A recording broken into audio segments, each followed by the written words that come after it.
One of the consequences of Brexit is the increased border checks for travellers between the UK and the EU. This has been especially evident at Dover Port, the busiest ferry terminal in Europe, where long queues and delays have become a common sight.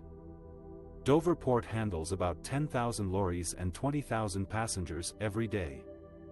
Before Brexit, most of these vehicles could pass through the border without much hassle, as the UK was part of the EU's Single Market and Customs Union.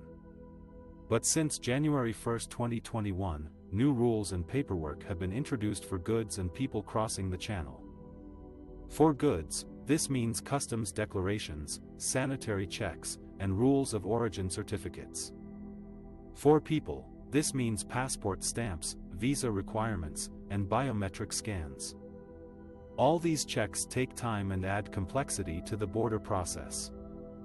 The situation is expected to get worse in September 2022, when the EU plans to implement a new system of biometric checks for non-EU citizens entering the bloc. This would involve body or facial scanning similar to at airports for UK citizens travelling to France.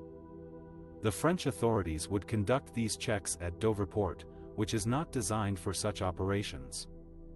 The Port of Dover boss has called for urgent talks between the UK government and the EU authorities over these plans, saying they are unsafe and impractical. He warned that forcing people to get out of their vehicles inside a busy port would lead to increased queues and safety risks.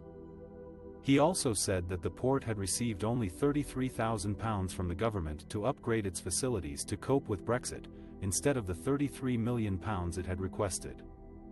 The UK government and the Tory leadership candidates have blamed France for the traffic chaos at Dover, accusing them of understaffing their border posts and deliberately slowing down the checks. However, diplomats, French officials and border staff have rejected these claims, saying that the delays are a result of post-Brexit border arrangements that the UK chose to leave.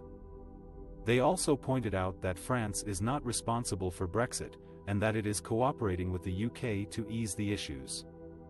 They said that the UK should have prepared better for the consequences of leaving the EU's Single Market and Customs Union, which enabled frictionless trade and travel for decades.